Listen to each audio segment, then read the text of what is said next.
You're tuned in to Get Right Fantasy.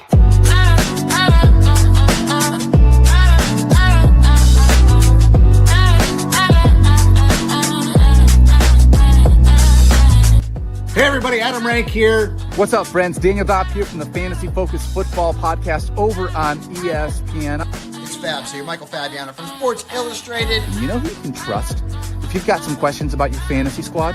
Want to check out a cool show on YouTube that'll help you get ready for the fantasy football season? Check out the Get Right Fantasy Network. Check out the Get Right Fantasy Network. If you are not subscribed, what are you waiting for? You want to lose your league? Head on over to YouTube. Check out the Get Right Fantasy Network because they're doing everything they can to make you a better fantasy player. You got to get right with the Get Right Fantasy Network.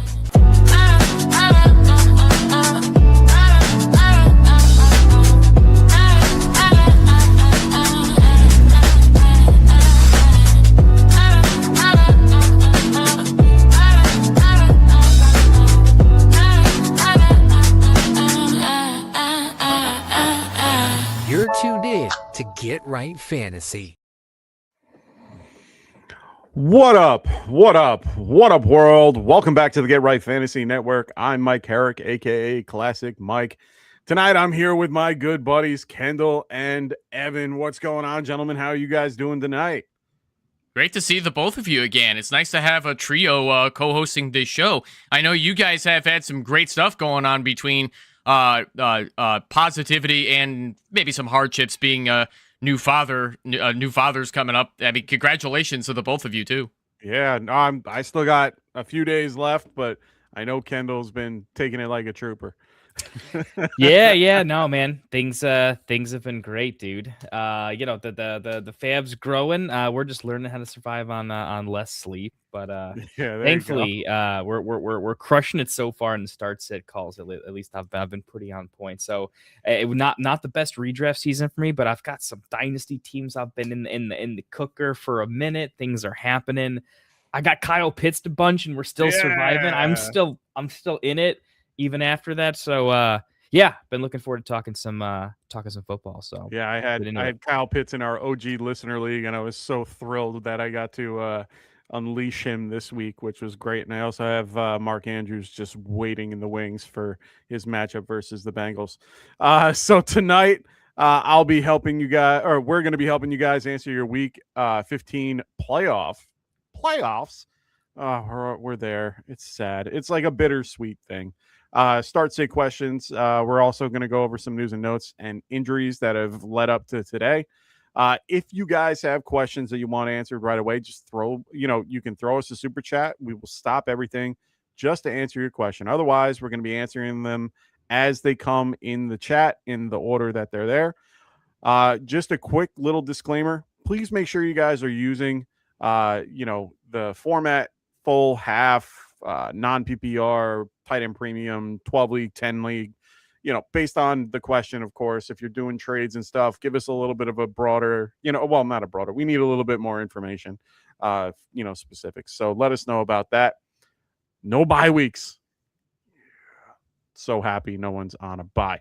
We're going to start with QBs. Lamar Jackson, ankle limited. He's good to go either way.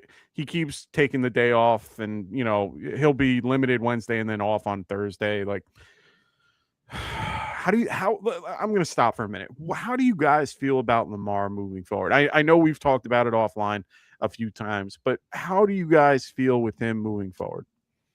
Let's go with Evan.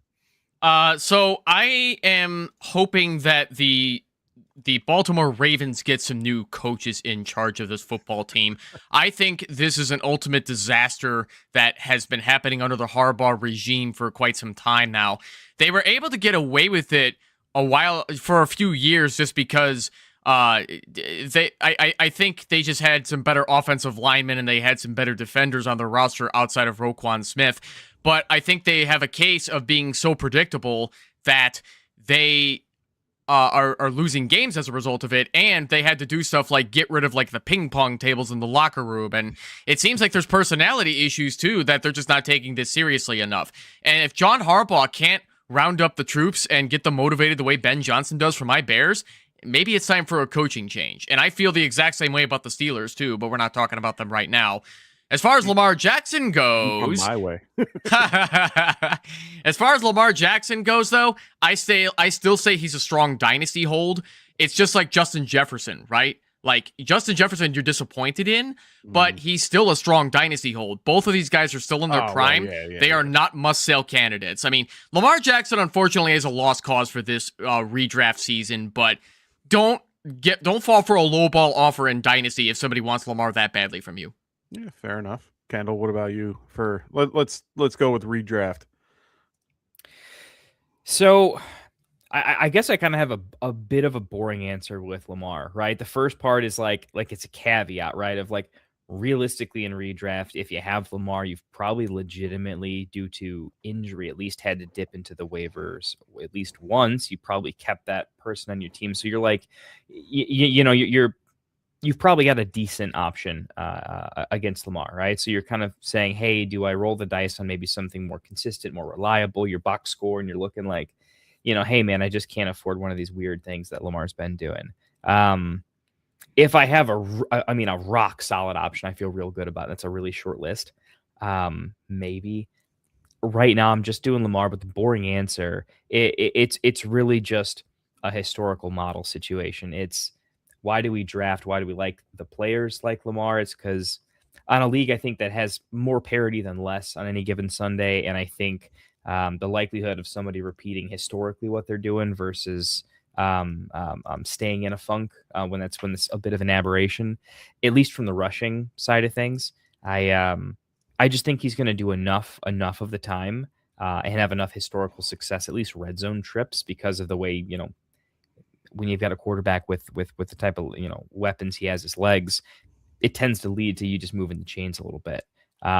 It helps. You see what Caleb's able to do in Chicago, Herbert with the Chargers, with a lot of shaky stuff around him. So I don't want to go on a pro Lamar take because that's not what I'm doing here. If anything, I've always put Lamar in a sort of I'm under market on him in terms of his passing ability. I've never thought he was an amazing passer of the ball. 100%. I thought occasionally he's a nice competitor. He's got some gamesmanship. He really stays in the game mentally. He wants to go for it, but he's not like Burrow or even Herbert or May or these other guys that have like a poise to them that and a touch.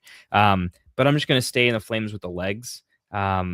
I like Henry, but I don't think he is outside of layups. I still think Lamar has the chance to give you at least 5 fantasy points with his legs. Gives him enough of a floor where he's just the auto option for me. It feels gross, but again, it's not a pro Lamar take. I'm just going with the math of more often than not, I think a rushing quarterback like him is going to do just enough, and it gives you some ceiling. Like any quarterback can throw 3 touchdowns. Tyler Shuck looked great the other week. Actually looks pretty damn decent all around. Yeah. But we like running quarterbacks because the oops, I'm the running back and the quarterback today situations unlock this crazy 30+ point ceiling that sometimes you need to roll the dice a little bit. So I'm rolling with them even if it's close. Okay. I mean, for me, I'm just my 2 cents. I've always been low on Lamar regardless. I've always been lower than consensus. I agree with pretty much everything you had to say and more. He's never seemed to be a very good thrower of the ball. And, he had one great year, which I can't not look at. But at the end of the day, he puts himself into situations that make him less desirable in my mind. And currently, since week 10, he is currently QB 15. He's not even in the top 10. He's more of a QB 2 at this point. So he's definitely somebody that I'm avoiding if possible, unless I have a stronger option behind him. But the fact that guys like Jacoby Brissett, who we talked about last week, he's QB 2 in the last 4 weeks. That's incredible. That's absolutely incredible. Right. So it's just hard to not want to, it's hard for people to go, oh, I'm not going to play Jacoby Brissett. I'm going to play Lamar Jackson. Like my brother has Joe Burrow, Lamar Jackson, and Jacoby Brissett, but he's been playing Lamar and or Joe. And I'm sitting there like, you might want to play Jacoby. Like, he's the better option at this point. Joe's a great quarterback, but he hasn't had the same production.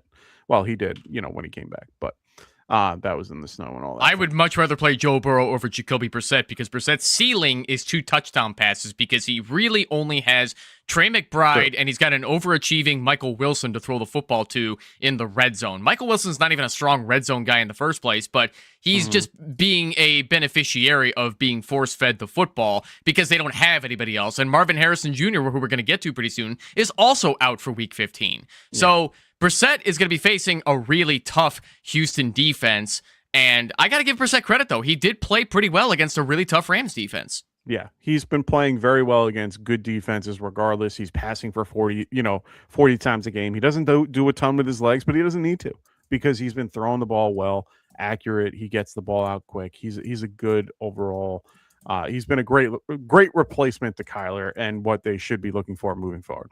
All right, other QBs on the list. Justin Herbert. He's limited, but he was limited most of the week. He should play. There is no indication that he isn't. Jaden Daniels is ruled out. So Marcus Mariota is going to be playing this week. Another guy that's ruled out, Geno Smith. He has been ruled out with the right shoulder and back.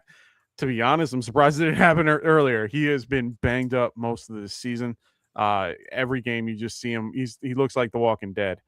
So Kenny Pickett will get the start this week.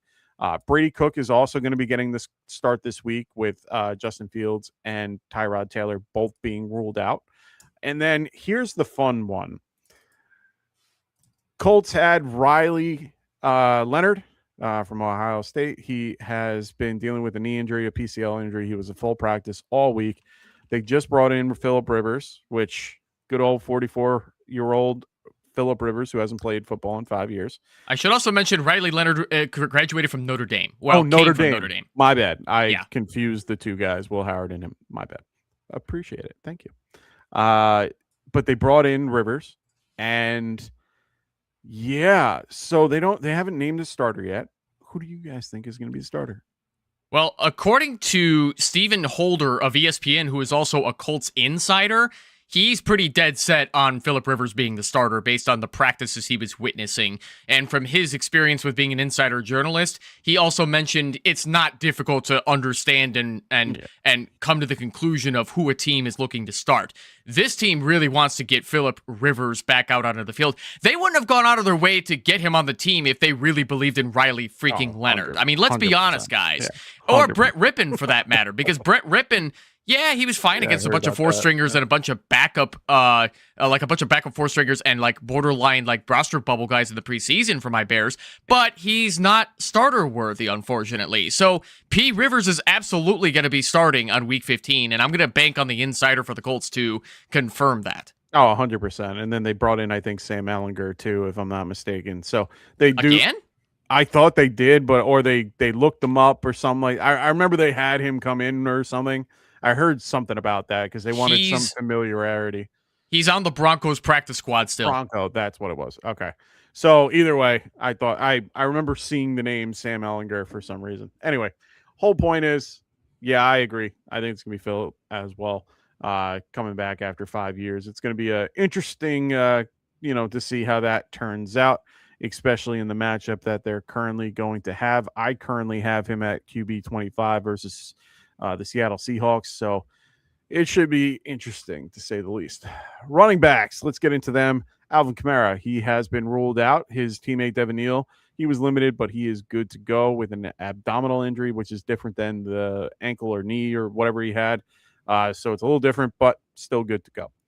Devon Achane is limited. He has been no contact for the last 2 days. He has been limited in those days, but Mike McDaniels has said there's nothing to show him that he won't play. So he should be good to go. If you do have Achane and you are in the playoffs, you should do everything you can to have Ollie Gordon and or Jalen Wright on your team. That's what I would be doing in one way or another, or having somebody on Monday night regardless. I want somebody just in case. Breece Hall, knee soreness, and or third quarterback, but he's good to go. He's been limited most of the week, didn't practice, but he is good to go. Josh Jacobs, he did not practice for 2 days and then limited on Friday. Matt LaFleur keeps saying that he's feeling better. Make sure you have Emmanuel Wilson, another situation where they're playing at 4:30. So you want to make sure you have either Emmanuel Wilson or somebody that's playing after 4, just in case you want to throw Josh Jacobs in your lineup. Woody Marks, good to go. Nick Chubb, I believe, is ruled out. When I was looking through my rankings, it didn't say that he was ruled out, but I'm pretty sure he's ruled out. It's not official, but he's looking like he's going to be out. Okay. I was going to say, I thought I posted in the Discord about it. That he was out. So yeah, he is out. Just think of him as out. It's going to be him and Derek Kumbawale. Derek Kumbawale. There we go. Almost got it. Andrew Jones limited with shoulder injury. He's good to go. Trey Benson is going to be out for the rest of the year. Now, I only bring this up because he was on the IR. He was added to the open practice window, couldn't practice, and is now on the season-ending IR.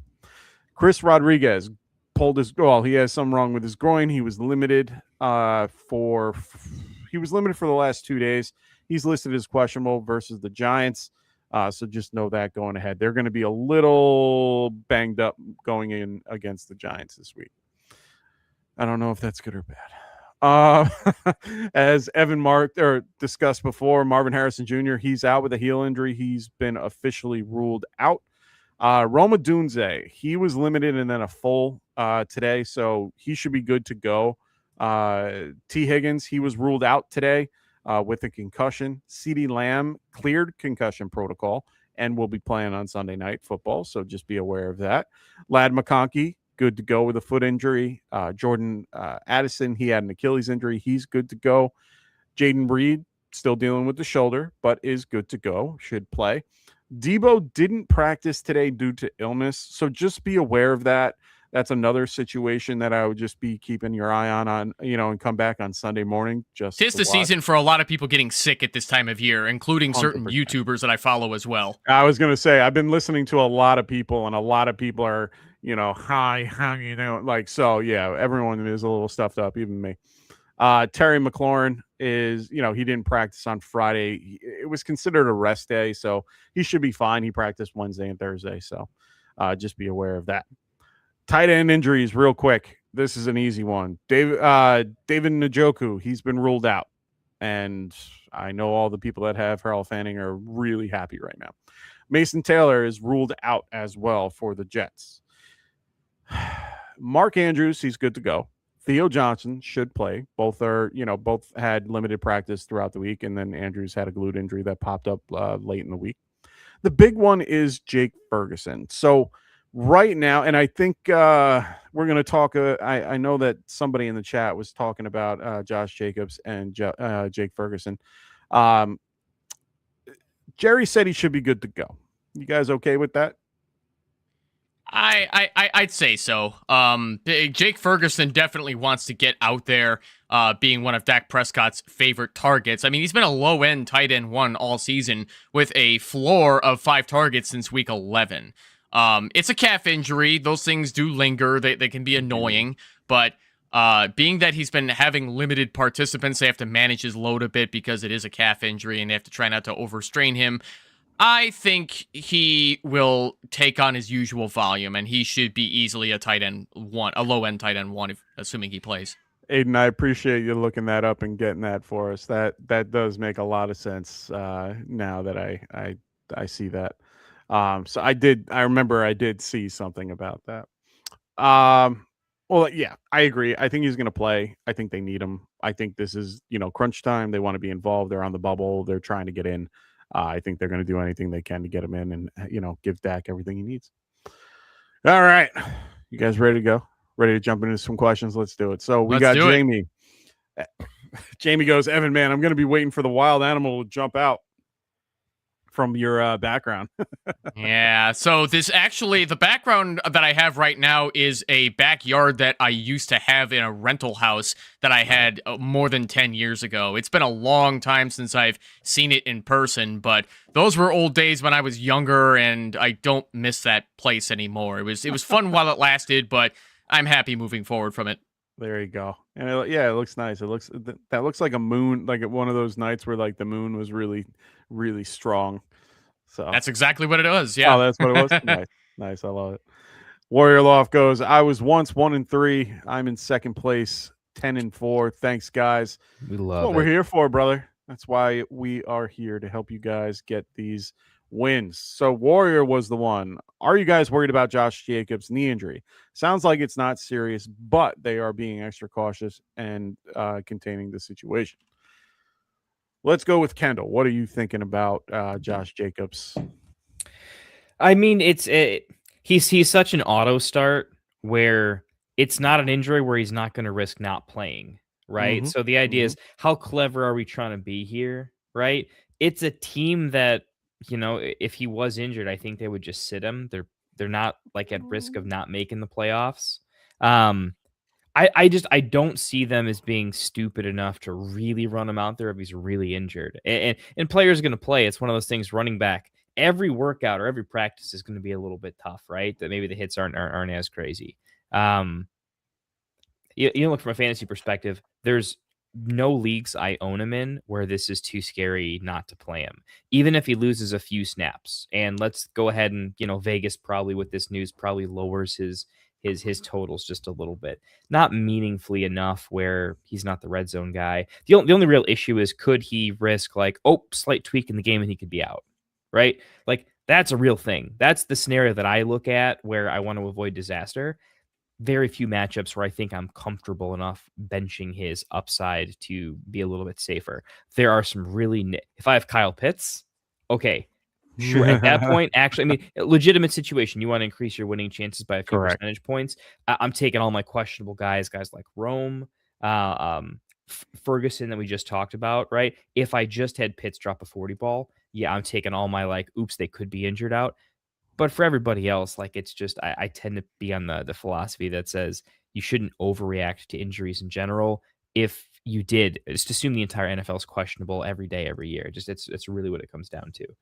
If he's healthy, he's going to play. So is what it is. Little anxiety, not overreacting. Okay. What about you there, Ev? I agree with that for the most part. It doesn't seem like Josh Jacobs. Yeah, he's hurting in his knee, but I mean, he's taken 37 carries over the last 2 games against NFC North rivals. 17 against Detroit and 20 against Chicago. I don't think that's going to change much against Denver unless we see anything that we weren't expecting. But Emmanuel Wilson will continue in a, for the most part, handcuff role until he's needed to step up. So Jacobs did have to miss that game against the Vikings. And we know that Emmanuel Wilson will get him a minimum of 56% of the snaps if he has to be the RB1 on the team. Is he as good as Josh Jacobs? No, but if he falls in the end zone, you don't really care, right? You don't really care as much if he averages less than 4 yards per carry on the ground and offers nothing in the passing game. So, yeah, Josh Jacobs, I think he's playing against the Broncos. I don't see why he sits. Are you guys scared of the matchup? No. Okay. Not particularly. I don't like the Broncos against for wide receiver ones, but I feel like from a run game perspective, they're not a good matchup strictly because their defense overall just limits yards and opportunities. But Green Bay is an above average rushing team. The Broncos are an above average rush D. I'm not scared enough of it. I don't think it's the thing the Broncos do where some teams have been known as that before. So not scared enough. Okay. I mean, those are all fair. I would still have one of your backups available. Broncos are second best against the run currently, against running backs. And then on top of that, with him being hurt, we seen when he was hurt and came in last time, it was 51% of the snaps for him, which is, not bad at all. They still keep him above 50, which is good. I'm very cautious unless I have something better. I have a bye week this week. I have Josh Jacobs on one of my teams, so I don't have to worry as much. But, in leagues that I do have him in, I would be a little bit nervous. I'm looking at the FanDuel props for him. They're not even listing him because of the injury. So at this point, it's hard to tell what's going to happen. So I would either have a better option or a backup just in case. But if he's playing, he's a solid start. So let's look at Warrior Loft's next question. Looking ahead, weeks 16 and 17, who are you starting? Jake Ferguson or Likely?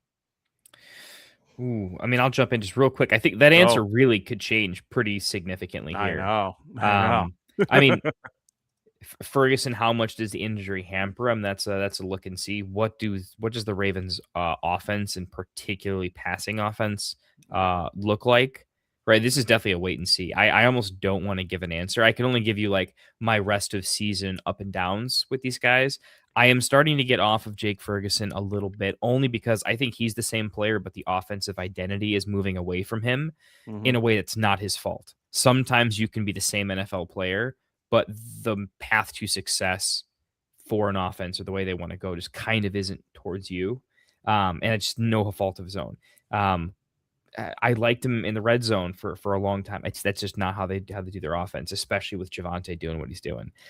So not an anti-Ferguson take. I think the offensive identity skews not in his favor. So I'm looking at other options. Likely is not close enough as an option. That offense in and of itself is too inconsistent. We like Ferguson because the offense he's attached to. We'd think much differently about him if that wasn't the case, right? So I need the Ravens to show me something in addition to Likely's role in it. Right now, I see him more is a boom bust, right? Like Dalton Schultz is more consistent than Likely, right? It's a little bit too much for me, and the passing touchdowns really haven't been there as much as I need to. So I'm heavily leaning Ferguson, but definitely wait and see. That could change. A Likely popping off would mean less to me than Ferguson having 3 targets, right? That would be one of those like I think my narrative is hitting at that particular point, but that's what I'd say. What about you there, Ev? Yeah, I agree with Kendall here. I'm going Ferguson unless given reason to believe otherwise. Isaiah Likely is always a boom bust option as the second tight end in that offense. I mean, a lot of people want to believe. Don't distract me with these. Come on now, don't distract me with these. I'm trying to give an answer here. I don't. But it is a good point that Ayash Posh brought up as well. 6 targets over the last couple of games. Those are just incidental against teams that are really bad against defending tight ends. I believe the Bengals are the worst in the league at defending tight ends too. So, and he lost a fumble, which definitely hurts in upside that he could have had. Now that being said, I don't really care just because they do face Cincy again.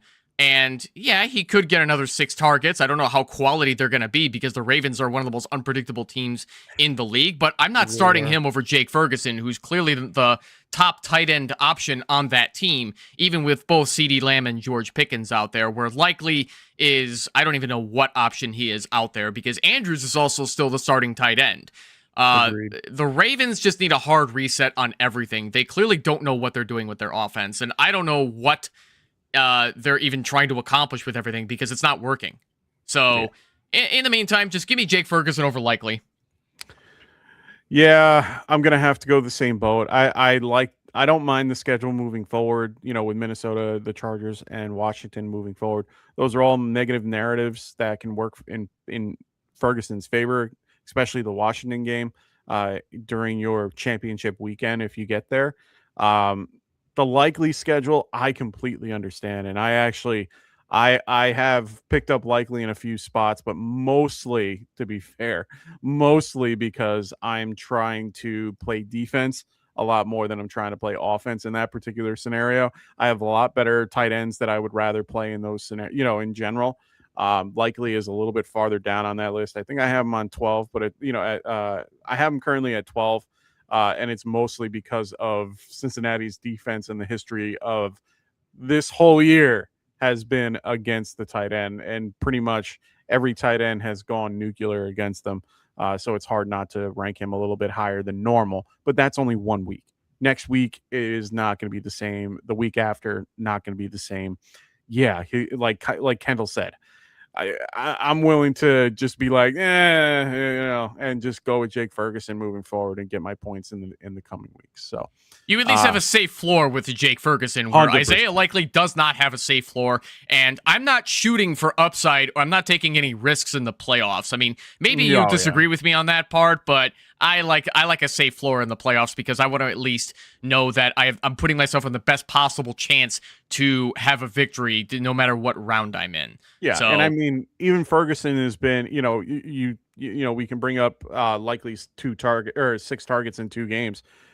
Ferguson has been doing 4, 5, 5, or no, he's been doing 5, 6, 6, and 7 the last 4 weeks. So they're essentially, Dak's a better thrower of the ball. If he's just a better quarterback in that sense of the word. It's a safety blanket for him. There's a lot of scenarios that they do it. Having Lamb there almost helps him more because I've seen him where Lamb's not there and Ferguson just tends to not even be involved. When Lamb's there, he's involved because a lot of pressure is off of Ferguson at that point. So I'm going to stick to Ferguson, and especially with the news that we just talked about with him, with Lamb being forward, being active.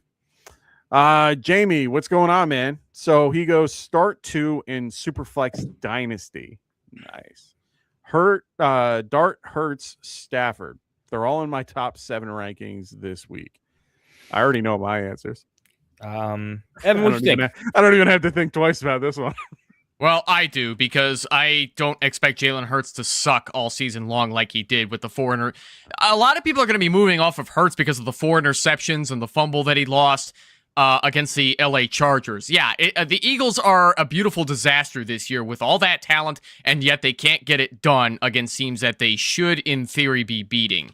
Now, that being said, Matthew Stafford is a must start. He's playing the Detroit Lions defense that is now without Brian Branch, and even when they had Brian Branch out there, they were terrible at defending the pass in the secondary. So it's not like I'd be scared of the Rams offense, even if the Detroit Lions defense was at full strength.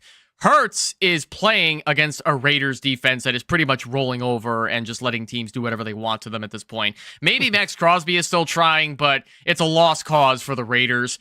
And Jackson Dart also has great upside against a beaten down Washington Commanders defense that is also pretty much giving up for the season because they're already eliminated from the playoffs. So if I'm going to pick 2 guys, I definitely love the upside in rushing that your Jackson Dart has, classic Mike. Jalen Hurts, I would definitely expect to bounce back against the Raiders. And then Stafford, that his arm is good for everything against Detroit Lions. And, they're all pretty much in my top 7 as well. But I am... I could pretty much flip a coin for some of these. That's how tough it is. This is a great question, by the way, Jamie. But for the sake of time, I'm going to go Hurts and Stafford for the experience factor. I don't want to put too much on the rookie yet.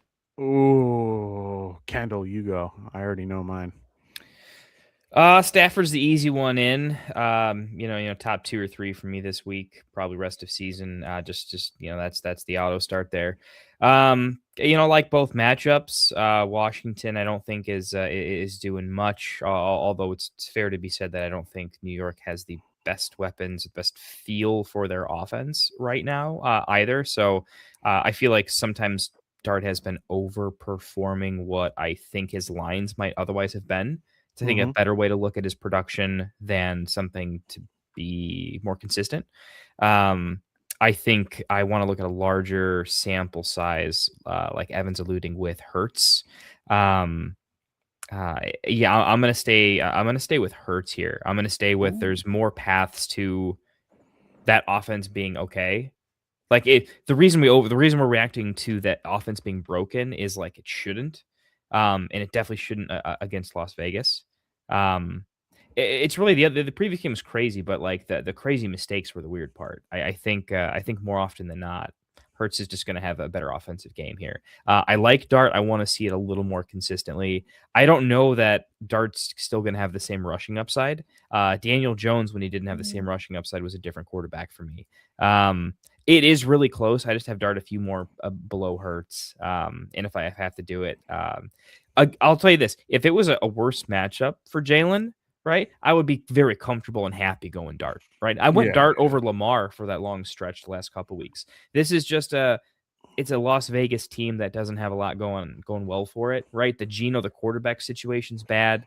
I mean, if anything, like this is a game where the Eagles could put up 30, 35, 40 points. Like it could get ugly. That's how bad Vegas can be.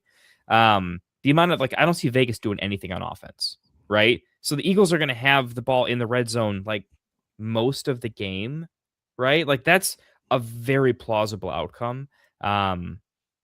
So that's kind of where that's how I'm making my decision, where he's just a few points up in the rankings. Okay. You got to have a tiebreaker, right? And that's what it's going to be for me. Okay. Yeah. The only reason I don't pick Jackson Dart here is because it's a division rivalry game, and those are always weird. Yeah, they can be. But you know what? I'm going to go with Jackson Dart. I know it feels like a homer pick because of who I am and what I like, who I root for. But honestly, it's not. I actually enjoy this particular matchup in general. Giants are favored by 2.5. He's been doing well with his legs, even though they've been trying to tell him to turn it down a little bit, which I understand. 110%. They need to. He needs to learn how to just get out of bounds. There are times to, put the shoulder down. There are times to just let it go. I also like Stafford. He's a lock. The 55 point over under for me is what I like. That is the one thing that I am just can't wait to watch this game in one way or another. It's going to be a fun matchup as a whole. Just watching these two guys in a dome just go at it. So I'm really excited for these, that particular matchup. So Stafford, Dart, those are my two. Evan and Kendall going with Hurts and Stafford. Let's go to Scott. Scott goes Williams, Knicks, or Burrow, full PPR. This is like an easy Burrow for me. If Burrow's healthy, always start Burrow. I get the tease out. It's Joe Burrow. Jamar Chase is still on the team. I have faith that Joe Burrow could do anything with worse weapons. Very hard for me to not start Joe Burrow. I'm already against Bo Nix in general in a lot of ways. I think I'm going to be right more often than I'm wrong. And Caleb, come on, I got to see the passing game do a little bit better before I'm just ready to run out Caleb as a QB1 right now. So, what about you, Ev? Well, I'm going to go Burrow over both Caleb Williams and Bo Nix simply because the passing weapons is better. Joe Burrow is a better quarterback than both of those two right now. And I'm not saying that to be the case against my favorite guy, Caleb Williams, forever. And I think Bo Nix even has some room to improve too. I don't think it's over for him.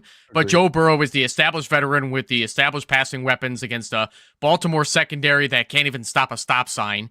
So I think that this is going to be huge for Joe Burrow this coming up. I would expect no less than 2 touchdown passes from him. Oh, yeah. I mean, historically, he has done very well against the versus the Baltimore Ravens. Did you almost say Buffalo Raiders? I almost said Buffalo Ravens. I don't know why. I like it. I've had a few beers. I'm a little tipsy. That's beautiful. So beyond that, it's at Cincinnati. Just to let people know, in the Northeast and in that particular Ohio area, there is going to be a snow front that's coming through right there. Even Long Island's going to be getting a couple inches from that, which is not rare. It's a little rare for us. That could be a quite fun game as well. Another division matchup that I enjoy. It's going to be Joe Burrow, regardless. It's hard not to play him. All right, this is going to be harder for us there, Warrior. Looking ahead at these matchups. So we got the Broncos versus the Jags or the Chiefs versus the Titans. I know my answer. Wow. I'll say this real quick, right? One, I'm not going to spend a lot of time on this question because at the end of the day, defense has crazy variations. This is not something to go in sports bet because we can outsmart the things happen with 100%. There just isn't that much correlation to just knowing how it's going to go for you, right? Just pick a lane and kind of run with it, right? I'm going to say in this particular case, right, the Broncos are screaming to me right now. But the thing I find interesting is that the Chiefs D is looking better, and they feel like the safest bet to the Titans just not scoring a touchdown. Yeah. The Jags are this weird team of destiny right now. I can't describe it. I keep looking at them being like, the Jags suck, but I'm like, yeah, but their defense has been oddly good. Their offense is sometimes okay. They're somehow plausible. Tell me they couldn't put up 24 points on the Broncos defense. They just randomly could, and I can't explain it. The Titans scoring over 9 points against the Chiefs seems absolutely outrageous. I wouldn't be surprised if they have negative yards at halftime. I'm gonna take like the chalky, easy 10 points and probably go with the Chiefs defense as a tiebreaker. 100%. I'm picking the Chiefs here. So, Warrior Loft, the one thing I will tell you is that I do not recommend looking ahead at DSTs at this time. I actually just released a full-length video on my Barely Fantasy YouTube channel. Check that out after the show. Ooh. I do not encourage anybody to stash DSTs for the playoffs because the average points they put up all year long is any unit is lucky to get to 10 fantasy points per week by average. And even then, that data is skewed because of like 1, 2, or 3 weeks where they pop off and they get 100%. maybe a special teams touchdown or whatever the case is. It's too fluid and it's too much of a dart throw to depend on. So I will be respectful and answer your question though, Warrior Loft. I'm gonna go with the Broncos defense over the Chiefs defense because the Titans showed that they can put up 31 points against some talented defenses out there like the Browns. I'm not saying the Browns are a good team, but the Titans are starting to show some signs of life out there because they got nothing to lose and they're going to just throw caution in the wind. Where the Chiefs, I mean, they probably have a little more to play for compared to the past, but I just don't think they have what they used to. I think it's going to be a closer game than it should be. But yeah, I'm going to take the Broncos here just to answer your question. And my answer is the same for your next question about Week 17 here. I'll be respectful here. I will say you should play the Patriots defense over the Steelers defense. It's that easy because the Jets offense is a total disaster. Now, that being said, Warrior Loft, like I said, do not go out and stash any defenses right now. Keep streaming them. Fill your bench with players that you could potentially start in a pinch because your chances of getting more points out of them are higher. Yeah. And this is, I think, for kickers. Yeah, same thing with kickers. Yeah, I mean, in my particular view, you're playing Aubrey regardless. I mean, he's just a better kicker than Fairbairn. Fairbairn's more accurate in some ways, but he doesn't have the leg that Aubrey does. And Aubrey can change a game. I am gonna tell you Aubrey until further notice. And even looking at the schedule, indoors. So we're going with Aubrey. That's an easy Aubrey, and then get rid of kickers the following year. Yeah, well, except for against the Commanders, but even so, I'm still going Aubrey. And Brandon Aubrey is an automatic start every single week the Cowboys play because of the talent he has in his leg alone. I love me some Kayemi Fairbairn, but I love him. I mean, he's not as good as Aubrey. I was going to say, I love him if I don't have Aubrey. And if I have Aubrey, I'm not playing him. And the only time I'm playing Fairbairn is when Aubrey's on a bye. So hope that helps, Warrior Loft. Thank you for the questions. Yeah, always enjoy those. Always love my kicker questions. We got Aiden. What's going on? He goes, good afternoon, gentlemen. I joined 2 Guillotine Leagues this year and have made the Final 4 in both. Good for you. Good work, man. And I have made, in one, I decided to stream Pitts and had Bijan. You're saying. Oh, you lucky. Yeah, right. You completely ended someone's hopes and dreams, man. Just trying to flex in that one. So he goes, pick 3 out of these 6. All right. Yeah, Bowers, McBride, Pickens, Cook, Henry, and A-Chain. Is it tight? What's the tight end premium scoring, bud? I couldn't tell you. Aiden, if you're listening, definitely let us know what the tight end premium situation is. We'll answer it as if it's straight PPR, no tight end premium. How does that sound? You guys got conviction? I'm still kind of reading the question a little bit. And you guys have some feelings yet? It's going to be McBride as a lock. I'm going to have to. I want to lock Cook. I think the one guy that's out of this, I'll see, and I want to have Henry out of this equation. But unfortunately, I don't think I can. I think A-Chain. I would love to play A-Chain, but I'm so nervous. It's such a good matchup, though. I like A-Chain a lot. I'm staying in the Flames. He's a locked in, like he's as locked in as McCaffrey is for me. I'm going McBride, Cook, A-Chain for me. It's close between Pickens and Cook for me. I actually think Pickens has like kind of a get right game, but Cook's just too damn consistent right now. I like the Patriots. Are defense. most of these I guillotine? like better. Are they full PPR? If they're full PPR, I'm going Pickens. I have no problem with Pickens. It would be McBride, Pickens, and then probably A-Chain. Evan, what are you thinking? I don't necessarily want to give an answer for a guillotine league because I have no experience strategizing for these, so I would not be the best guy to ask. Oh, I don't either. I'm just giving, 3 guys that I think that are going to be out there, that I would want out there in my perspective. Yeah, and I get that. I just don't know if there's more to it than what there is. So no. For this, it's just you want to have the most points. So you're trying to get I get it. Yeah, I just don't have any. I don't have any experience trying to strategize for such a thing. And half a tight end premium, 0.5 and premium. Well, with 0.5 premium, the fact that Bowers is probably going to have to get. I think he's going to have 8 catches. I mean, that is adding an extra 4-point floor to my projection. That gets Bowers in over Cook for me. That makes Cook a little too touchdown dependent. I'm gonna go Bowers, McBride, Achane with the 0.5 premium. Then it's gonna be another. It's gonna be another one of those snow games out in New England too. So, okay, all right. Yeah, I think Achane is the one that I think most of us agree on, and then. McBride, I think we're both locked in on. I think it's really just, between Bowers, Pickens, or Cook. Unfortunately, Henry kind of takes, step back in this one. I think I love Henry in this matchup because it's a good one because, Cincinnati can't stop the run either. But it's a very difficult, the way that their offense has been, it's just been so volatile that it's so hard to pick what day it's going to happen. And A-Chain is just, a better choice in my opinion. So a lot of good picks and a lot of good, situations. Aiden goes, also first time popping in on the live stream in a while, loving the Bears. There you go. Dude, we are too bad. We are absolutely loving the Bears. Oh, no. Yeah. Oh, sorry. He meant the beard. Well, loving the beard. That works too, man. Yeah. I'm trying to grow it out. And I'm not as good as Kendall, though. I don't have the genes for it. It's the only thing I do well, man. I got a few other life skills. You guys are good at things, right? I barely talk well for a living. Stop it. You're a recruiter. You have to talk well. So we got for next week.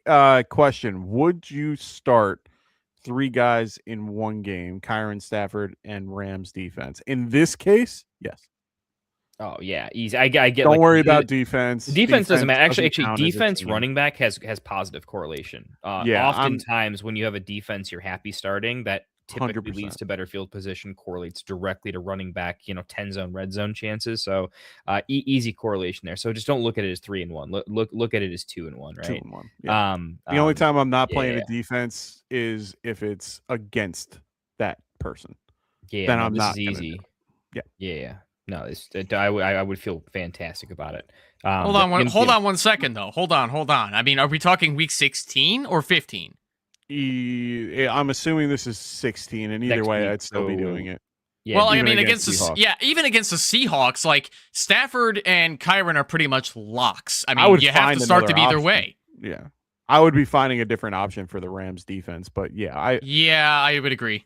I mean, don't get me wrong, yeah, that's interesting. I do see the point where it's like, but if you're running a thin bench in a competitive league, it's one of those. The Rams defense is good enough where I'm not going to go grab a second defense because I'm that scared of the matchup. I totally agree. Oh, true, but it's not an auto start anymore at that particular point. If that's kind of the direction there. But so Kendall, I'll ask you this: Saints or Rams?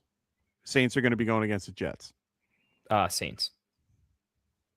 And it's like the Saints playing a college team. Kind of my point. Any and then defense in the NFL, literally any defense in the NFL can put up 20 plus fantasy points. 100%, and that's kind of where I'm going with that is the concept that I would probably see what you got going into next week. If the Saints are available, I might switch it out and do the Saints instead of the Rams. The only other team that I would actually, and this is an unpopular take.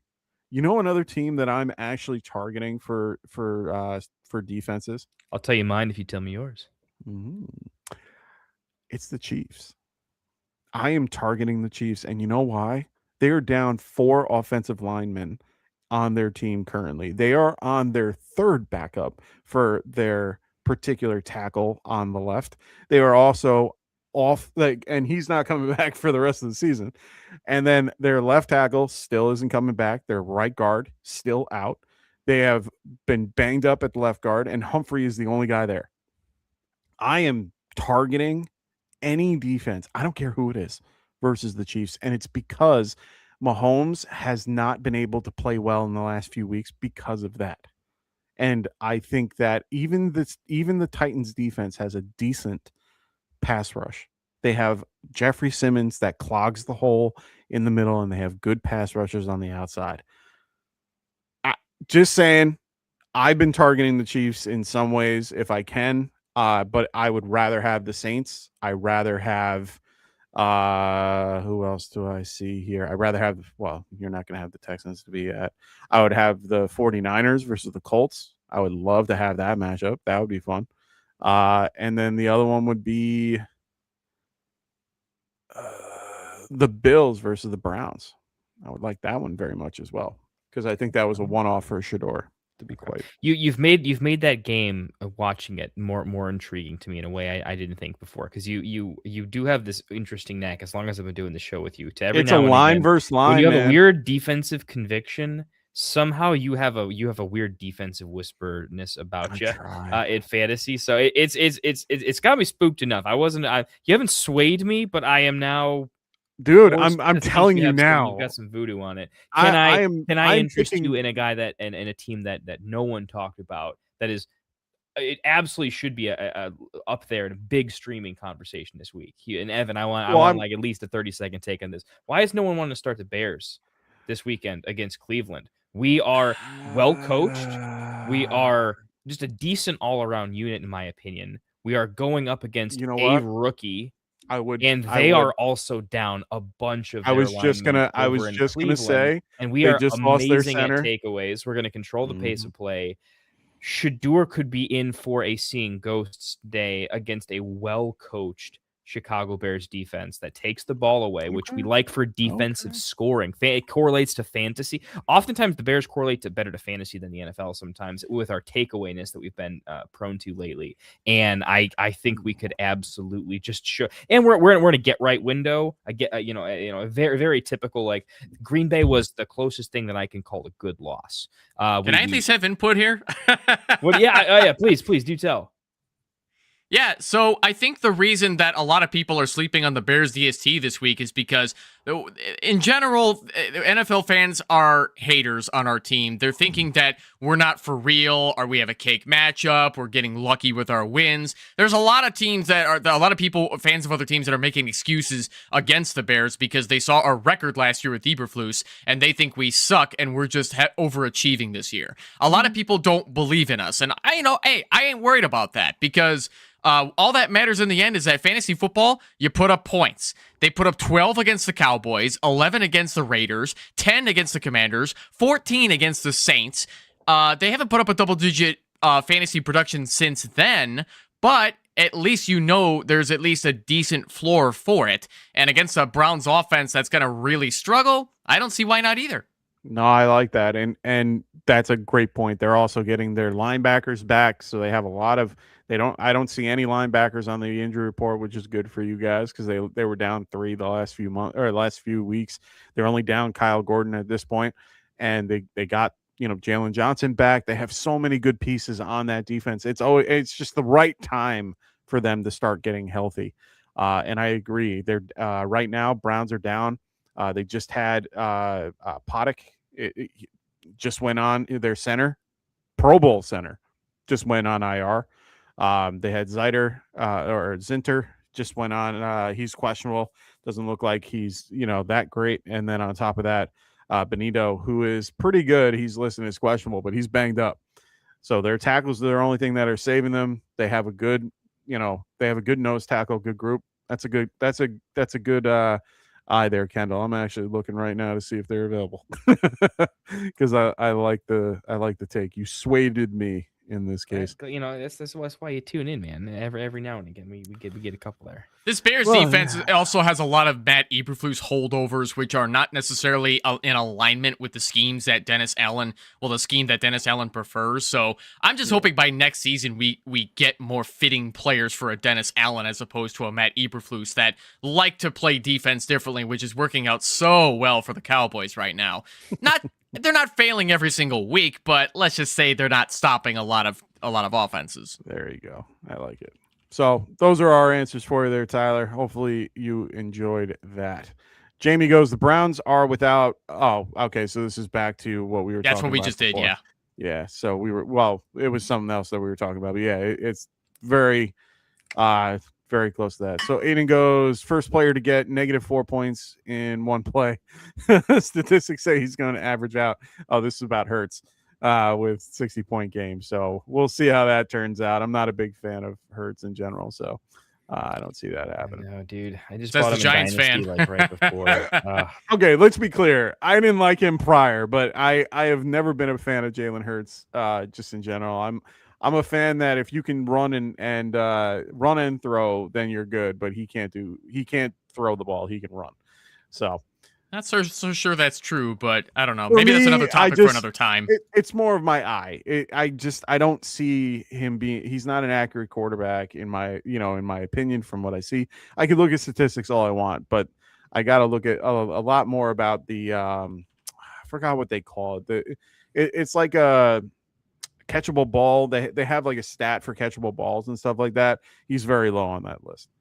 Let's go to Steven Pereira. What's going on, man? He goes, Michael Wilson, Tet, Wandell, pick 2, half PPR. I think Wilson is a lock for all three of us. Correct? No. Ooh, Houston's secondary is fantastic. I agree. They will. Well, hold on. Hold on. They will definitely be planning for Michael Wilson in addition to Trey McBride. They have some of the best cornerbacks in the game, and I don't see Michael Wilson getting double-digit targets that are going to be catchable balls. I mean, sure, it's possible he could get 10 or 11 targets, but I'd be satisfied if he caught half of them. Now, that being said, I'd prefer the safer floor with Tetero and McMillan in addition to Wan'Dale Robinson. I want those two. Interesting. I like it. Kendall, what about you? Classic. You know what? I love you, buddy. But I'm completely with Evan here. I know. Evan, I'm glad you said that.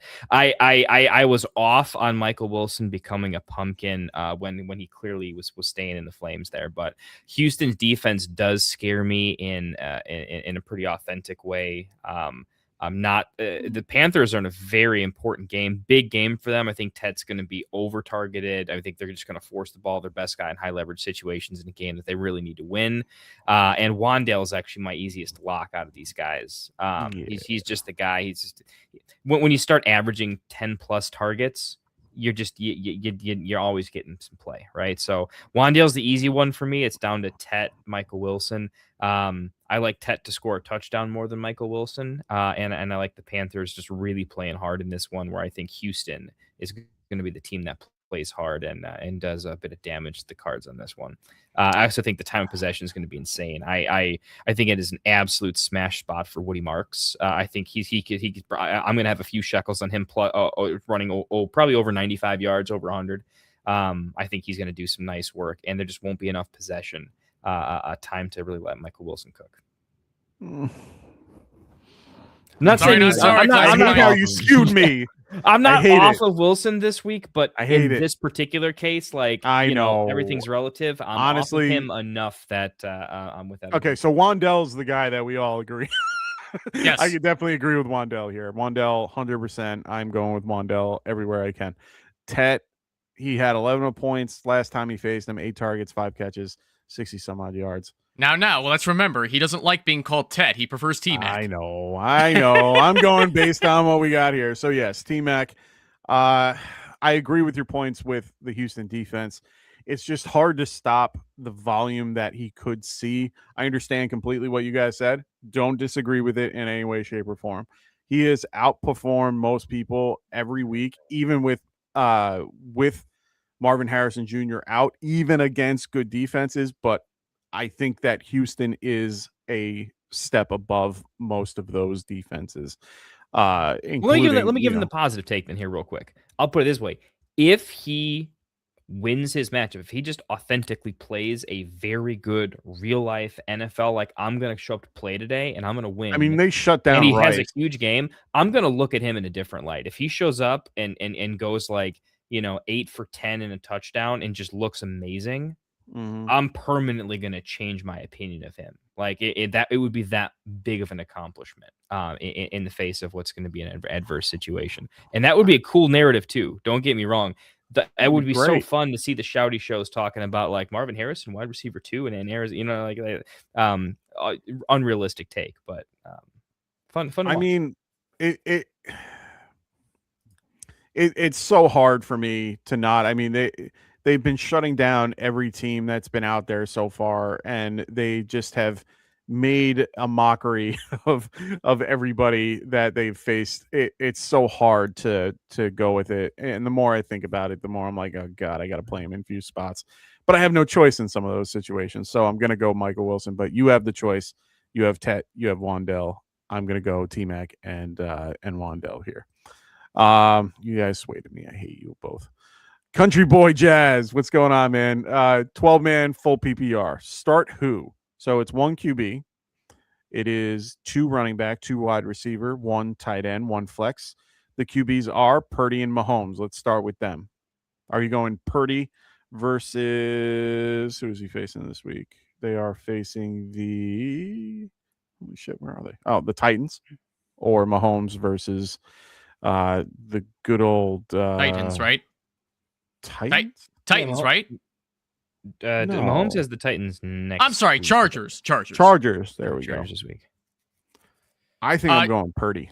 Yeah, you first, Kendall. I'm just not. I'm not going to look at the matchup. I'm going to fall on the like. If Mahomes doesn't have a good game, like that's all the NFL is going to talk about. I'm going to say maybe it's more likely we get a vintage Mahomes 4 touchdown performance than Purdy playing better than him. It's close, right? I like Purdy's matchup, but I'm just with the season on the line for Mahomes and the way it is already not looking good. I'm going to roll Mahomes in this case based on the historical stuff, I guess. Okay. So Country Boy Jazz, I believe I talked to you about this before, rostering 2 quarterbacks in this case. I'm not going to lecture you again with it, just because I think you already know how I feel about rostering 2 quarterbacks. I can understand not necessarily wanting to drop one of them because they're both capable of QB1 weeks, but I think with the state of the 49ers as a team, you can make a case to drop Purdy and just roll with Mahomes here, as the Chargers defense is not exactly the best at stopping the pass, but at the same time, they're going to definitely want to prove to people that they can still hang with good AFC teams like the Chargers. So I would expect a bounce back performance from Mahomes. I have him over Purdy this week. I am the complete opposite. I'm actually Purdy. I have Mahomes in a few leagues, and it's for the exact same reasons that I talked about before about the facing the defenses against them. Mahomes has been playing very well. He's QB? He's QB like 3 or 2 or something like that currently. The whole point I'm trying to make here is he's been playing very well until now. And when you see him lose that many linemen, the game isn't the same. Yeah, they could have plenty of time to plan and do all that. They still haven't been able to do what they can. And the Chargers are on a different level on their defense in general. They have a decent pass rush. They have a lot of guys that are looking to get to the quarterback. They're going to have a rough time versus a very weak offensive line of the Chiefs. Purdy is going to be in a good matchup against the Titans, who give up, right now they are 24th ranked against the QB at this point. I love the matchup. I love the situation in general. And they're at home, so they're favored by 12. I like this matchup a lot for Purdy. And he has better weapons around him at this point that are doing what he needs to do. I understand the concept of the 2 QBs and so on and so forth, but at this point, Purdy is a better option, and I understand why you're doing it. Save him for next week against the Titans. Might have a better outcome, but I like Purdy currently in this particular matchup. My Purdy shares. I have so much Purdy in Dynasty right now. Well, man. Believe me, I hope you're right, kind of. This is the only caveat, because then I'm looking at the team forward, and he has CMC, Jones, Walker, and Rodriguez, which I think we're all in agreement that it's CMC is the number one. Yep. And then it's trying to figure out who we would go with the running back 2. I'll go Walker. I'm going Walker here. I know Walker gross. I'm still going Walker here. Yeah, I'm going to go Walker and not feel great about it. But yeah, I'm going to go Walker as well. And then we're going to go Olave, Diggs, Jennings, Terry, and Godwin. I'll go Olave and Diggs here. I'm close. I'm Godwin for already sure. played, so we can't put him in the equation. Yeah. Godwin's out of there. Something I'm getting good vibes on. No, with the quarterbacks flip, Terry's taking out a play from me with him being. Yeah. I'm gonna go Olave Diggs here. Yeah, me as well. And then tight ends, it's Waller, Strange. It's Strange for me. Yeah, same. Can go Strange. Yeah, I have Strange pretty high this week as well. Let's go with him. Darren Waller, if he doesn't fall in the end zone, he's not worth enough.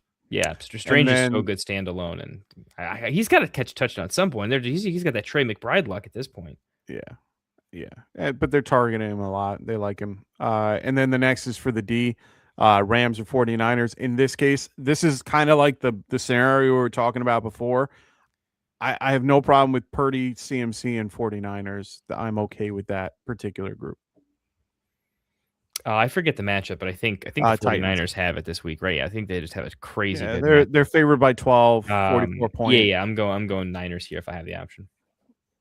I'm not going with the 55-point over/under. Yeah, sure, I hear you. Yeah, so Country Boy Jazz, I'm not sure if I told you this too, but please do not roster 2 defenses. Drop one of them. I would say I can understand wanting to hold the Rams, but they don't exactly have the easiest matchups coming up, where they're gonna be in Seattle, which is gonna be tougher for them. In addition to facing a tougher Lions offense, and then the Falcons, which can surprise you.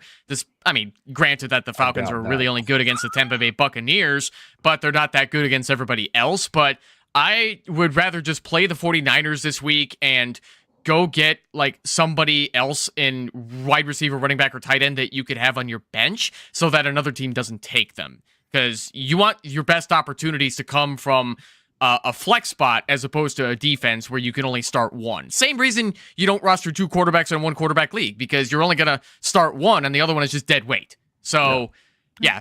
But anyway, for this week, I'm starting the Niners over the Rams defense this week. Awesome.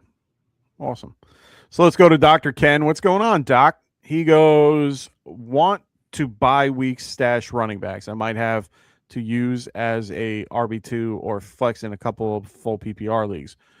Would you all feel comfortable rolling with any of these weeks 16 or 17? Come on, guys. We're focused on 15. But I'm glad that you guys have your bye week. No, I mean, good question. This is a stash. My running back is the position I want to stash. Like, to add to Evan's answer on the last question, looking at like our RB2 felt a little bit gross. I would want to pick up an extra low percentage dart throw, but when it hits pretty strong, right? I mean, 100%. Like my Devin Neal take is like when I picked him up when he was a complete, just like, guys, I said it was a 5% chance, but it's taken me to the playoffs in several leagues where it shouldn't have. Yeah, and I think the answer to this is absolutely. I think all of these guys are particularly relevant. Do you guys have a favorite if you can only pick one and they're all available? I would want Corum out of this whole list. No one else. I would go Corum, Singletary, Knight, Rodriguez. I do not want to prioritize Chris Rodriguez. Yeah, he's the most effective running back in that awful Washington committee, but the offense can't get anything going in the run game. They do not have a running back that stands out. Ja'Cory Krosky Merritt is overrated, and I think he needs more time to develop, quite frankly. He needs to develop in the NFL to become a better back, but Chris Rodriguez also has a groin injury, and who knows how much that's going to hold him back, too. So I don't want to trust a Chris Rodriguez who barely gets 40% of the snaps to have a higher ceiling than what he could get off of like maybe 10 carries, which sure, you could probably make the same argument for like a Ken Walker, but Walker at least is used in the red zone where Washington is going to be lucky to see the red zone even against a weaker Giants defense. I would not count on this being a high scoring game. I think I think this Washington Giants game is going to be a defensive battle. What do you think, Mike? It's going to be a gross game because it's going to remind me. This reminds me of last year with the Colts. It's just so. It's like one of those games where we're trying to lose and then we win. So it is what it is. I feel I agree with Evan. Corum is definitely the number one that I'm looking at for these. Singletary is number 2, and then Bam Knight definitely 3. Rodriguez isn't in the conversation for me, but otherwise, yeah, I really those are my choices. I'm assuming Kendall, you're feeling about the same for those as well. There's only one slight deviation, and that's look. If this was a pure stash, like if this were the previous question and Walker was my RB2, I would be playing for pure upside. And in that case, I would go Corum because if Kyrie would go down, 100%. I like the offense the best. If this is a situation where it's an even shakier situation, I don't know your exact running back room, but if this is to have to potentially play, I'm probably going with Bam Knight just because he is guaranteed to be the starter. Yeah. And he's okay. I mean, he can fall in the end zone. He's a starting running back, and I wouldn't go with him if I was playing pure upside. That's where I want Corum. But the way his question's phrased, that has me looking a little more towards Bam Knight. So if he's listening, you'll kind of make the right call based on what makes sense there. Yeah, I mean, Bam Knight kind of has a James White role, but I do not want to count on that in this terrible, overrated Cardinals offense. And he's got 2 really tough matchups. As much as the Falcons had a fun game last night. Falcons are pretty good against the run in general. And on top of all that, this week against Houston does not look fantastic for him. I'd rather have Corum out of all this, and I just would leave it at that. All right. Dr. Ken, whoever you select for that, good idea. I can't decide if Blake Corum is merely a handcuff or he actually has standalone value, but it's looking like he's building standalone value. So maybe the Rams are finally going a 2-back offense, just like the rest of the NFL wants to do. And if that's the case, go ahead, go get Corum. Yeah, I agree. And it's unfortunate because I love Kyron. All right, Jamie, let's get to your questions now. So, Jamie, we got full PPR. Start 2, Juwan Jennings, Breece Hall, Jalen Warren. I'm going to go first. Breece Hall and Jalen Warren. Same. Yeah. This All right, one. Next. Yeah. Yeah. Wrap it up. No, that one's just easy for me. I can't play Juwan Jennings. It just isn't. It's not there compared to the other 2. Start 1, full PPR, half tight end premium. I love this. DJ, not no more. John Mechie or Gatson. How did you get in this pickle, Jamie? What league is this? I know. Oh, God. Yeah, I was going to say, Arande Gadsden's not really much of a thing anymore with the way that their offensive line has been pretty much beat up to the point where guys like him have to go block more often.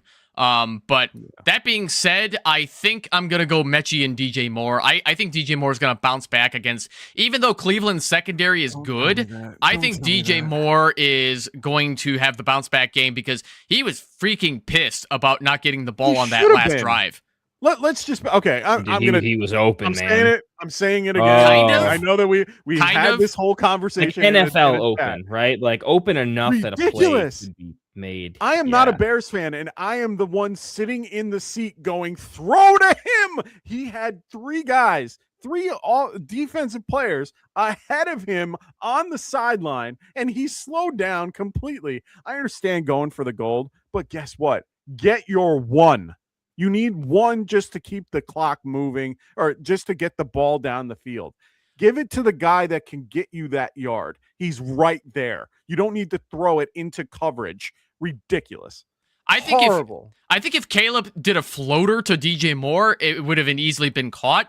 And all DJ Moore would have had to worry about is Keyshawn Nixon coming up and having to juke and cross him. And DJ Moore's absolutely capable of doing that. 100%. And you know what? These things happen. I mean, I don't blame Caleb for this. I just think that this was A, an experience thing, and B, when you're playing from behind, it's always more stressful. You don't want to play from behind in a crucial game like that. I am blaming Caleb 100%. You have one guy you have the best wide receiver on your team currently there, and you are not utilizing him at all. You have not tried one time to get him involved. I'll even blame Ben Johnson for that one as well. You couldn't have easily tried to scheme DJ Moore into it. It makes me think a lot of times, like, did he make fun of him, or did he make fun of Ben Johnson's wife or something like that? Because it's like he never is involved until it's like, oh, yeah, today we're going to, DJ, you want to get, okay, well, why not today? Like, it makes no sense. The guy is a very talented player. It's very upsetting to see him being underutilized. A lot of mouths to feed in that Bears offense now. I agree, but they'll find a way. There's a way. They will. And they definitely will against Cleveland. I think he's going to bounce back. Hollywood Jack 509. What's going on, man? He goes full PPR. Ladd, Reed, or 80 Mitchell. Who we going here? And I think we're all going to lean the same way. Well, how do we know he didn't mean Keaton Mitchell? Huh? My dude. Fair point. I will die on that hill, baby. I love me some Keaton Mitchell so much. Oh, you do. I picked up Rashid Ali the other day. So I'm Ladd here. Yeah, I think it's Ladd. I mean, I want to say 80 Mitch. I'm starting. I want to so say it. Yeah, I want to dude, say 80 Mitchell, but it's not. You can go Ladd McConkey here. You don't need to depend on Jaden Reed in a really weird Packers passing game. And you don't have to go Adonai Mitchell if you don't want to, because Brady Cook, well, let's just say that he's going to have a really hard time developing in the NFL, being thrown to the wolves like he's about to do, playing 100% of the snaps, and that's going to go really tough against a Jacksonville defense that I think is still very underrated. Oh, they're one of the best pass rushes in the league. People don't realize how good they truly are. They are. Yeah. They are. They are very good, and they have one of the best. They have actually one of the best front sevens that I've ever seen with Devin Lloyd and Fuulaku, and I mean they do a really great job. It's just they can't. It's one of those scenarios. It's kind of like what I deal with the Giants every year. Good defense, but they're always on the field. You can't do that. You need to be able to give them a little bit of a break, and I think the Jags have the same problem when it comes to that sometimes. We got Don. What's going on, man? How you doing? He goes Judkins, Dowdle, Jennings, Genty, sorry, Devin Neal. Rank these guys. $5 first. Super chat right now. This is easy for me. I'll do this one. I'll start it. Junkins, Genty, Neal, Dowdle. That's my Junkins. I'm sorry. I love when you say Junkins. I I'm going to be saying it again in a minute. What do you think, Kendall? I'm just checking the match. I'm pretty sure. I'm checking Judkins. Genty is the only thing I'm kind of checking here a little bit. I'm pretty sure I'm Judkins over Genty this week. I don't like the Raiders matchup or anything like that. But I like the Bears defense against the Browns so much this week. Yeah. Okay, I'm gonna flip that. I'm gonna go Genty, Judkins, and then Devin Neal, and I have Dowdle last. Yep. I just like Devin Neal's consistency. I think he's got. Yeah, I know he came down from his previous targets. I think that maybe goes back up, maybe splits the difference. And he gets the full 5. He gets the full game here when he had like 8 passes in this game. I hate to say this, but I think I got to go Judkins here just because I think he's going to get a lot of great volume against my Bears. And the Bears are still not necessarily great at stopping the run. They've gotten a little better as they're getting used to the Dennis Allen system, but they don't have the right pieces to make it as effective as they could because, like I was saying earlier, they got a lot of Eberflus holdovers. They don't necessarily match up well with the schemes that Dennis Allen puts out there. So I got to go Judkins as 1. And I don't necessarily want to touch that Saints-Panthers matchup because it's a division rivalry and it's going to be weird. I will take my chances with Genty as the RB2. Yeah, and here's the other caveat for Junkins being the number 1 out of this. Sampson's out. Jerome Ford's on IR. They have nobody else. So Pierre Strong, what are you talking about? Oh, yeah. Forgot about him. That anyway. time, huh?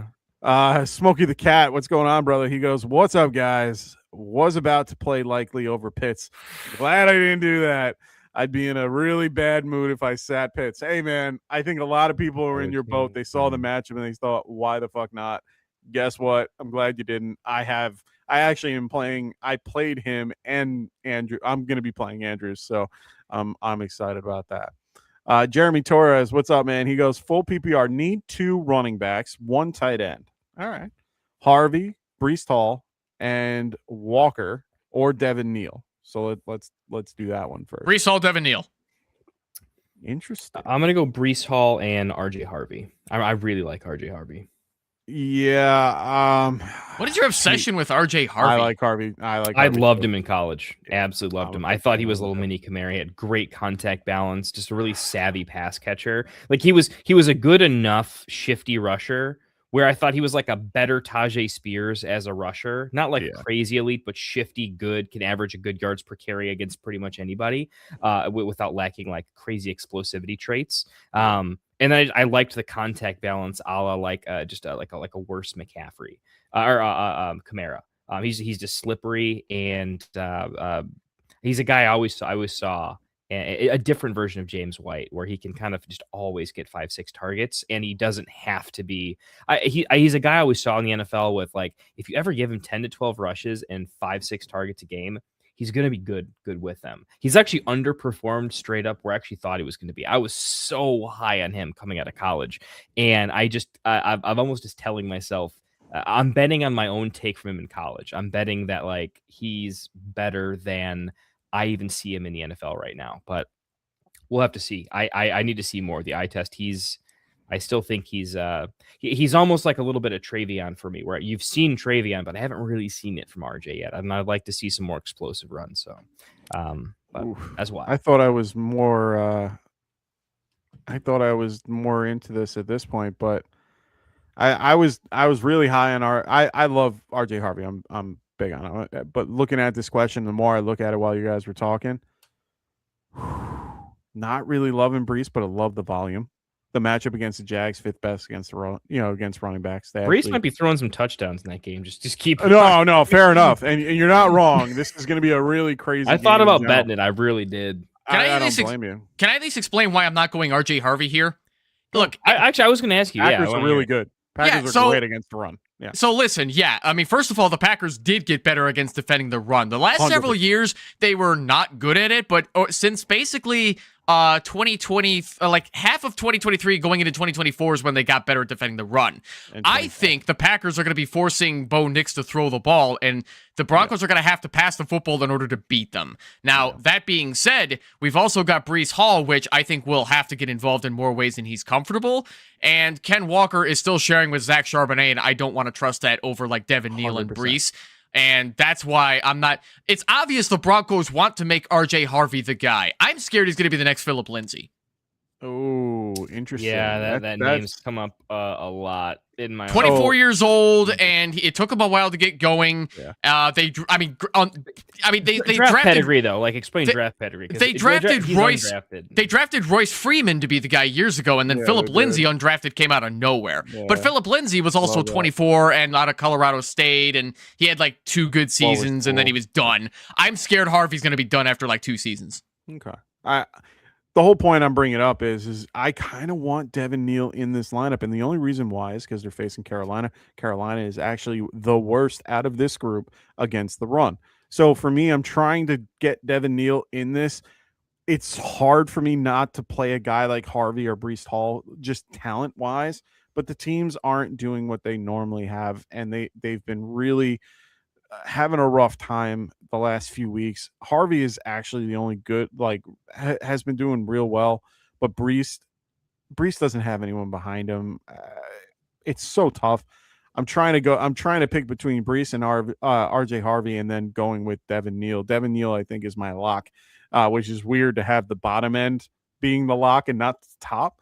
But in this one, it's a tougher matchup because both teams are going against really tougher matchups. For me, it's the offense, so I have to lean Harvey. So, I want to go Harvey and Neal here if I can. It's strange to think, but that's what I'm doing. So we should probably start the lightning round this because I got to go at 9:30.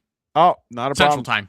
Oh, got it. All right. So Chase and JJ all in. So he's picking his all in touchdowns at that point. We got Joe. What's going on, Joe Pekka? How you doing, man? He goes, Dottle, Manuel Wilson, if Jacobs doesn't play. I'm going to go Manuel Dowdle. Wilson. This is if Jacobs is definitely out and Wilson's the starter. I'm gonna go Dottle just because of the concept that we have no idea about Wilson, and I don't think even with the shared carries, He's not saying shared. He's saying if Jacobs doesn't. No. Oh, so then it has to be Dottle anyway. Oh, for real? Well, I'm just saying I think Jacobs plays. That's what I'm saying. Packers are going up against a tough Broncos defense, and Carolina's going up against a weak Saints defense. I'm listen, going with the matchup. I know that these division rivalry games are weird, but I think Dottle's going to get his. Yeah, and Dottle's been a little cranky the last few weeks, even though Herbert did better against them when they were both, in it this game when they came back. So I'm gonna go Dottle for sure. All righty. Jamie got Deep Dynasty League. It's start 11. So now, he was talking about his question before. Yeah. Ride, what's going on, man? He goes, how are we feeling about Jonathan Taylor and Taylor Warren? Would you guys go Woody Marks over Taylor? Never. I don't think anyone would out of this group. Hell no. And then Kincaid over Warren. That's the only one I think we might move on. But I like Warren. I'm pretty, and he's the emergency QB, which I know that doesn't mean much, but I'm still gonna go Warren. So correct me if I'm mispronouncing your name, Rydires Chambers 2041. I don't know if I'm saying that right, but just because the Colts are down to an emergency option at Phillip Rivers does not mean that you have to start benching all the Colts. Taylor will get his, and also Tyler Warren will occasionally get his in plus matchups, but I would still rather go Kincaid if he's healthy, because the Bills definitely revolve their passing game around the tight end, just like the Packers do.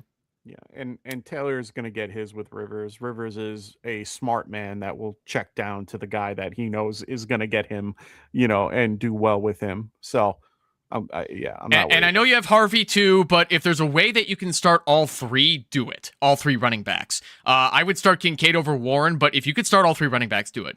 Yeah. I agree with everything you guys just said. Couldn't have said it better. Galaxy Pickers, what's up, man? He goes, what's up, gents? He goes, Goddard, Parkinson, or Waller. I'm looking for the most solid floor play going up against EMC. I'll go Goddard here. Go Goddard here. Yeah, I got to go Goddard. He's just the better floor, and I agree. He's just the other two guys are like the definition of touchdown or bust. Boom bust. Type of stuff. Yeah. So that's all the questions we have tonight. Thank you all for joining us. We really do appreciate it. Please make sure, if you haven't already, please check out Underdog Fantasy. Please use promo code GetRight when you register, and they will currently are running a few promos. They got win your money, win up to 5,000 times your money. Play 5, get 75. So make sure you guys use that, and you will get this. There it is right there again. So make sure you guys check out Underdog Fantasy using promo code GetRight. Also, check out our affiliate podcast as well with Phil Ruskin at the Extra Point on Tuesdays and/or Wednesdays, and then as well as Kendall on the Fantasy Football Tavern, as well as I got to change this graphic for good old Evan at the Barely Fantasy as well. Check him out on YouTube. He puts out stuff every week, right? It's not a certain schedule, but I put out a lot of YouTube shorts. I just uploaded a new full-length video. Right. Please subscribe to me, Barely Fantasy, on YouTube if you haven't already, because stuff will still be coming, even during the off-season. I love it. So make sure you guys check out Evan at Barely Fantasy as well. You guys got one question left. You guys can do it? Yeah, let's do it. All right, it's a quick one. Purcell, Higgins is already ruled out, so take him out of your lineup. So Noah, I think it's Jaden Higgins. Well, either way, Purcell, Jaden Higgins, and Pierce. Who are you going with that group? I'll go Jaden Higgins here. I'm going to go Jaden Higgins here. I think I'm going to go Jaden Higgins as well. I really want Purcell to do well, but I just can't trust it. So I'm going to go Higgins as well. So I hope everyone has a wonderful rest of their night. I hope everyone has a wonderful week 15 as well. Please make sure you guys check us out. I'm going to be here hopefully on Sunday. Still waiting on the wife to have the baby, but I should be here on Sunday, hopefully. Other than that, I hope everyone has a wonderful week 15, unless you're facing me. We'll see you guys soon. I hope everyone has a really great night. Peace out.